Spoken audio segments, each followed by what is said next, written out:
ጥያቄ ቁጥር 21 ከግለሰብ ወደ ግለሰብ የሚጻፍ የደብዳቤ አይነት ምን ይባላል? ሀ የመስሪያ ቤት ደብዳቤ፣ ለ የግል ደብዳቤ፣ ሐመሩሃ የማመልከቻ ደብዳቤ፣ መ የማስታወቂያ ጽሑፍ።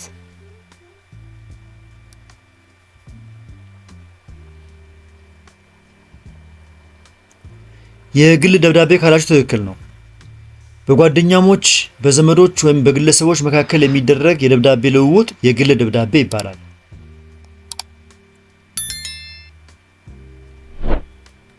22ኛ ምሳዬን እየበላሁ ነው። ይህ አረፍተ ነገር የተጻፈው በምን ጊዜ ነው? ሀ በአሁን፣ ለ በትንቢት፣ ሐመሮሃ በኃላፊ፣ መ ጊዜ የለውም።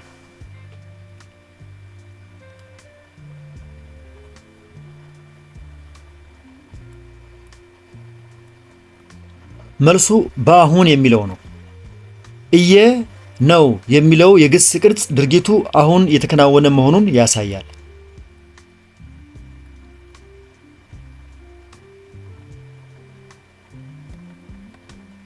23ኛ ምንተስኖት የአቶ አበበ የበኩር ልጅ ነው።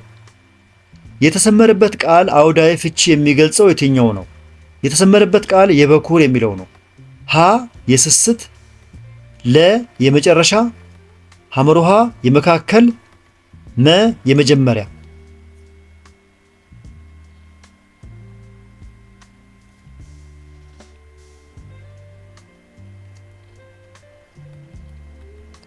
የመጀመሪያ ካላችሁ ትክክል ነው። በኩር ማለት ለአንድ ወላጅ መጀመሪያ የተወለደ ልጅ ማለት ነው።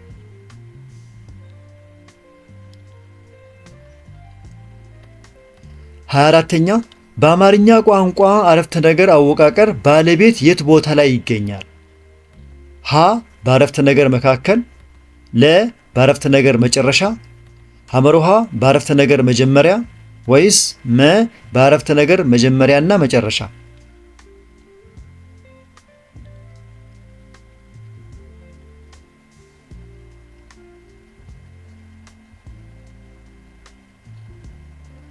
በ2015 ዓመተ ምህረት የሚኒስትሪ ፈተና ጥያቄ ቁጥር 24 በአማርኛ ቋንቋ አረፍተ ነገር አወቃቀር ባለቤት የት ቦታ ላይ ይገኛል የሚለው ትክክለኛው መልስ በአረፍተ ነገር መጀመሪያ የሚለው ነው።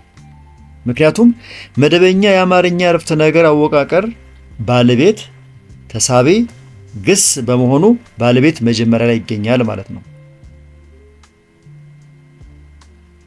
በጣም ጥሩ።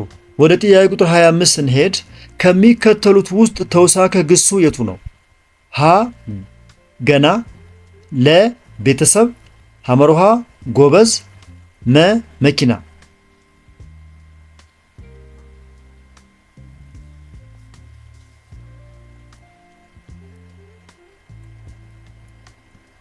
ገና ካላችሁ ትክክል ነው።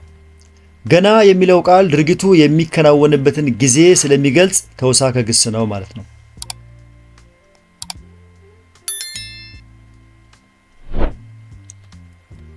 26ኛ ስለ ዝባር ትክክል የሆነው የትኛው ነው? ሀ ቃልን ከቃል ይለያል፣ ለ ቀንና ዓመተ ምህረትን ለመለየት ይጠቅማል፣ ሐመሩሃ ቃልን ከቃል ለመለየት ያገለግላል፣ መ የአረፍተ ነገር መቋጫ በመሆን ያገለግላል።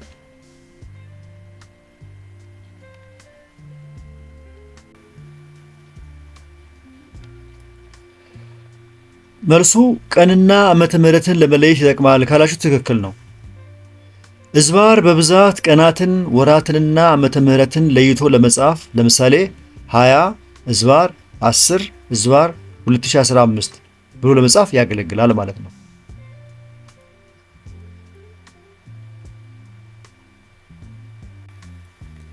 27ኛ ሐና ከባህር ዳር ልትመለስ ነው። ይህ አረፍተ ነገር በምን የጊዜ ግስ የቀረበ ነው? ሀ በትንቢት ጊዜ፣ ለ በኃላፊ ጊዜ፣ ሐመሩሃ በአሁን ጊዜ፣ መ ጊዜው አይታወቅም።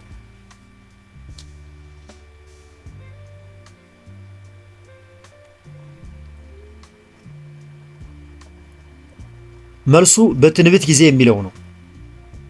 ልት ነው የሚለው አገላለጽ ድርጊቱ ገና ወደፊት እንደሚከናወን ስለሚያመለክት ትንቢት ጊዜ ነው ማለት ነው።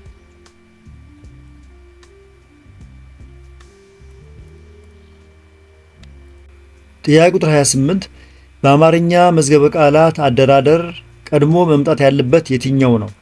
ሀ ኮት፣ ለ አፍ፣ ሐመሮሃ ነብር፣ መ ጨው።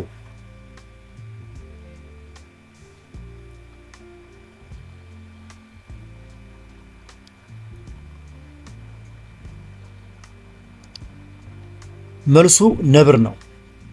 ለምን ነብር ሆነ? ስንቶቻችሁ ናችሁ አሁን ከአማርኛ ፊደላትን ብዛታቸውና እያንዳንዳቸው የምትለዩዋቸው? የአማርኛ ፊደላት ብዛታቸው ስንት ነው? አንዳንዱ 26 ይላቸዋል፣ በአንድ ቪዲዮ ላይ እንዳቀረቡ ነው። አንዳንዱ 7 ይላቸዋል። ይለያያል የሰው መልስ። ነገር ግን የአማርኛ ፊደላት ስንት እንደሆኑ ብዛታቸውን እናያቸዋለን። ለማንኛውም የዚህኛው ጥያቄ መልስ ነብር ነው የሆነው። ለምን ነው ነብር የሚሆነው? በአማርኛ ፊደላት ቅደም ተከተል መሰረት ነ ከአ ከከና ከጨ ቀድሞ ይገኛል። ከታች ያለውን የፊደል ገበታ ተመልከቱ። ከሀ ይጀምራል። ለ ሀ መ ሰ ረ ሰ ሸ ቀ በ ተ ቸ ሀ ነ ኘ አ ከ ሀ ወ አ ዘ ዠ የ ደ ጀ ገ ጠ ጨ ጰ ጸ ጸ ፈ ፐ እና ቨ ናቸው። በዚህ ቅደም ተከተል መሰረት ነ ቀድሞ ይመጣል። ለዚህ ነው ነብር የሆነው። ከዛ ቀጥሎ አ አለ አፍ፣ ከዛ ቀጥሎ ከ አለ ኮት የከዘር፣ ከዛ ቀጥሎ ጨ የመጨረሻው ነው ማለት ነው። ምናልባት ይህን ጥያቄ አፍ ብሎ የመለሰ ተማሪ ይኖራል። ለምንድን ነው አፍ ብሎ ሊመልስ የሚችለው? ምክንያቱም በእንግሊዘኛው ኤቢሲዲ ብሎ ካሰበው ኤ ብሎ ስለሚያስቀድመው አፍ ብሎ ሊመልሰው ይችላል ማለት ነው። ስለዚህ ይሄ ጥያቄው በአማርኛ መዝገበ ቃላት በአማርኛ ፊደል ቅደም ተከተል ስለሆነ ትክክለኛው መልስ ነብር የሚለው ነው ማለት ነው። ምናልባት ይሄ ከገባችሁ እስኪ እነዚህ ስሞች እናንተ ክፍል ውስጥ ምናልባት ልጆቹ ካሉ አሉ፣ ከሌሉም ተከስተ፣ መሐመድ፣ ዝናሽና ረህመት እነዚህን እስኪ በቅደም ተከተል አስተካክላችሁ አስተያየት መስጫው ላይ መልሳችሁን አስቀምጡ። መልካም። ወደ ጥያቄ ቁጥር 29 ስንሄድ አበበ የገዛው በሬ ጥቁር ነው። የተሰመረበት ቃል የቃል ክፍሉ ምንድን ነው? የተሰመረበት ቃል ጥቁር የሚለው ነው። ሀ ስም፣ ለ ቅጽል፣ ሐመሮሃ ተውሳከ ግስ፣ መ ግስ።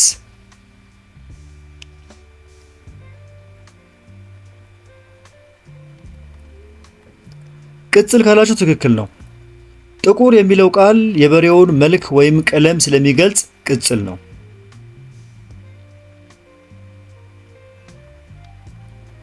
30ኛ ይሄ የጥያቄያችን አጋማሽ ነው። እስካሁን በቀረቡ ጥያቄዎች ላይ አስተያየት፣ ጥቆማና ጥያቄ ካላችሁ አስተያየት መስጫው ላይ አስቀምጡ። ከተመቻችሁ ላይክ አድርጉ። ሌሎቹ እንዲያገኙት ከፈለጋችሁ ደግሞ ሼር አድርጓቸው። በዚህ ቻናል ላይ የስድስተኛ ክፍል የሚኒስቴርና የሞዴል ጥያቄዎች ስለሚገኙ በቀላሉ ለማግኘት ደግሞ እነሱን ቻናሉን ሳብስክራይብ አድርጉ። እየፈጠንኩ ወይም እየዘገየሁ ከሆነ ቪዲዮን ያስቆማችሁ ተከታተሉ። መልካም ጊዜ። እንቀጥል። ጥያቄ ቁጥር 30 የራስ የህይወት ታሪክን በተመለከተ ትክክል የሆነው የቱ ነው? ሀ በራስ ይጻፋል፣ ለ የፈጠራ ስራ መሆን አለበት፣ ሐመሮሃ በሌላ ጸሐፊ ይጻፋል፣ መ የግል ስሜት ይንጸባረቅበታል።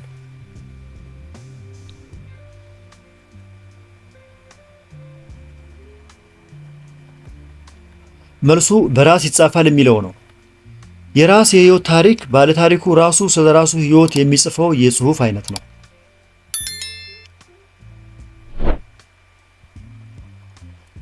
ጥያቄ 31 የግብርና አመራሩ በመጠንከሩ ምርታማነት ሊያድግ ይችላል።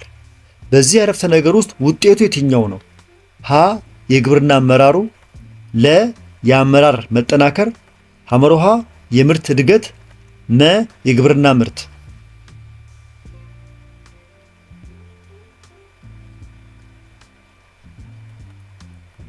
የምርት እድገት ካላችሁ ትክክል ነው። የአመራሩ መጠናከር ምክንያት ሲሆን በሱ ምክንያት የመጣው ውጤት ደግሞ ምርታማነት ማደጉ ነው።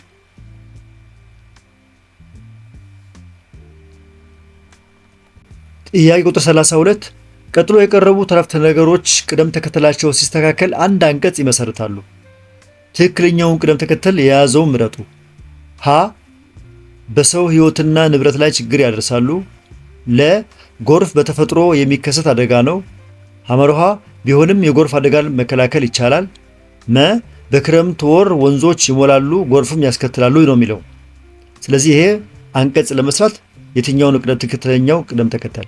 ሀ መ ለ ሐመርሃ ሀ ለ ሐመርሃ መ ሀ ለ ሐመርሃ ሀ መ ለ መ ለ መ ሀ ሐመርሃ።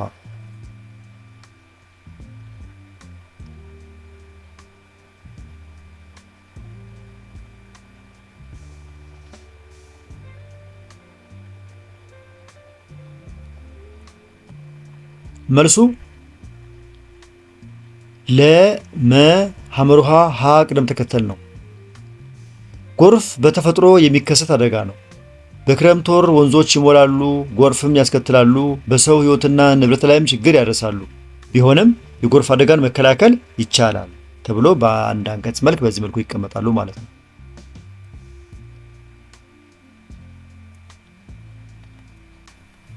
ቀጥሎ የተሰጠንን ምንባብ በማንበብ ጥያቄዎች መልሷቸው። ምንባቡ እንደዚህ ይላል። ዛሬም ራሷን ያማታል። ያሳለፈችውን የስቃይና የመከራ ጊዜ በውስጧ አምቃ ለብቻዋ ትብሰለሰላለች እንጂ ለማንም ተንፍሰው አታውቅም።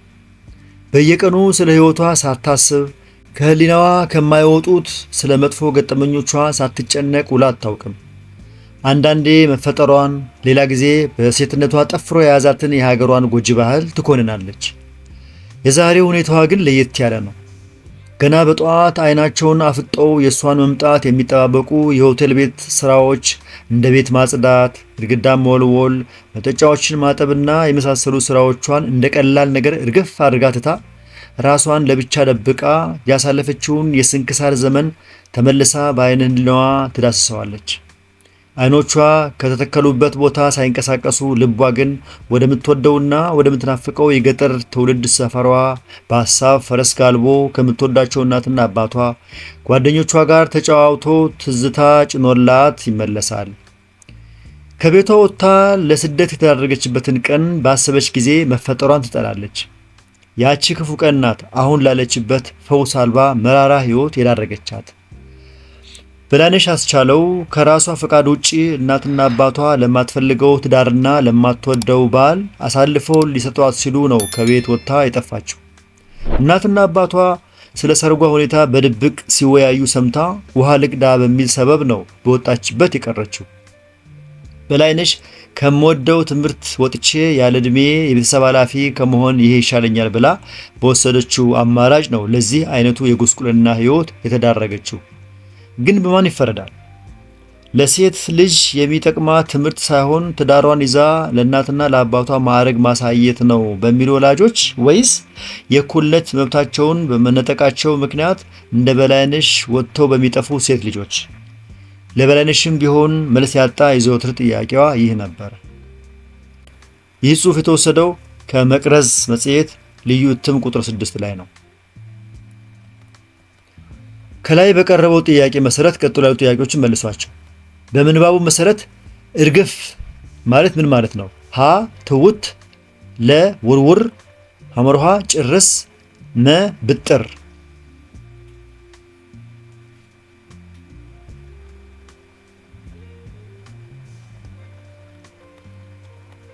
ትውት ካላችሁ ትክክል ነው። እርግፍ አድርጋ ትታ የሚለው ሐረግ ስራዋን ሙሉ በሙሉ ትታው መሄዷን ይገልጻል። ጥያቄ ቁጥር 35 አሁንም በምንባቡ መሰረት ስንክሳር የሚለው ቃል ሀ መሰናክል፣ ለ ረሃብ፣ ሐመርሃ ኃላፊነት፣ መ ስቃይ።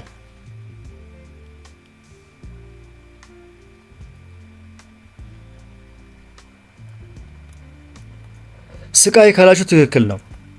በምንባቡ ውስጥ የስንክሳር ዘመን የተባለው ባለታሪኳ ያሳለፈችው የመከራና የስቃይ ጊዜ ማለት ነው።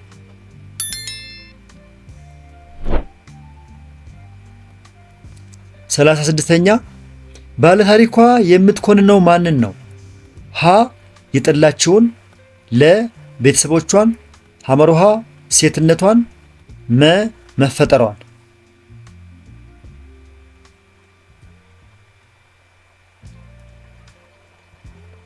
በምንባቡ መሰረት መፈጠሯን ካላችሁ ትክክል ነው።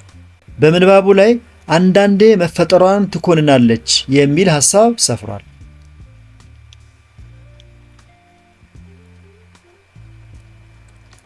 37ኛ ባለ ታሪኳን አፍጠው የሚጠባበቋት እነማን ናቸው? ሀ የሚወዷት ጓደኞቿ፣ ለ ስራ የቀጠሯት፣ ሐመሮሃ የሆቴል ቤት ስራዎቿ፣ መ ያሳደጓት ቤተሰቦቿ።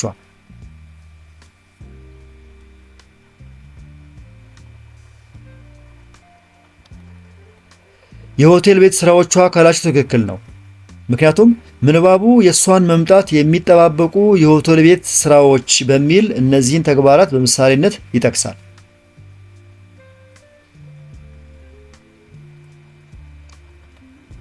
ጥያቄ ቁጥር 38 የባለ ታሪኳ ልብ የት ነበር የሄደው? ሀ ውጭ ሀገር፣ ለ ትምህርት ቤት፣ ሐመሮሃ ከቤቷ ውጪ፣ መ ጓደኞቿ ጋር።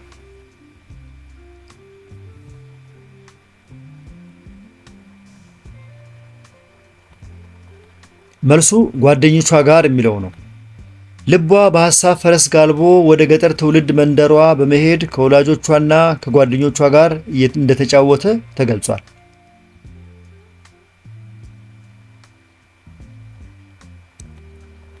ሰላሳ ዘጠነኛ በላይነሽ ከቤት ወጥታ የጠፋችው ለምንድን ነው? ሀ ወላጆቿ ላልፈለገችው ትዳር ሊድሯት ስለሆነ፣ ለ የሚያስተምራት ስላጣች፣ ሐመርሃ ደብተር የሚገዛላት አጥታ፣ መ በትምህርቷ ስለወደቀች።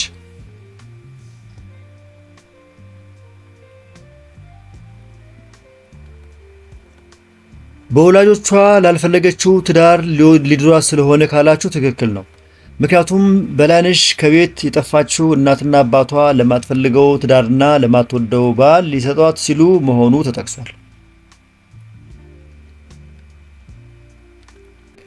ጥያቄ ቁጥር 40 የበላይነሽ የዘወትር ጥያቄ ምንድን ነው? ሀ ሴት ልጅ ተምራ ትልቅ ደረጃ መድረስ አለባት ስለሚሉ ወላጆች፣ ለ ወላጅ አልባ ሆነው ጎዳና ላይ ስለወጡ ሴቶች፣ ሐመርሃ የትምህርት ዕድል ስላላገኙ ሕፃናት፣ መ ነፃነታቸውን በመነጠቃቸው ስለሚጠፉ ሴቶች።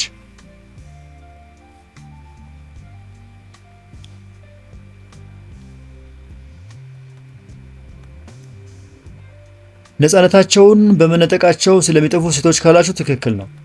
ምክንያቱም የእኩልነት መብታቸውን በመነጠቃቸው ምክንያት እንደሷ ወጥተው ስለሚጠፉ ሴቶች የሚለው ሐሳብ የዘወትር ጥያቄዋ እንደሆነ በንባቡ ተገልጿል።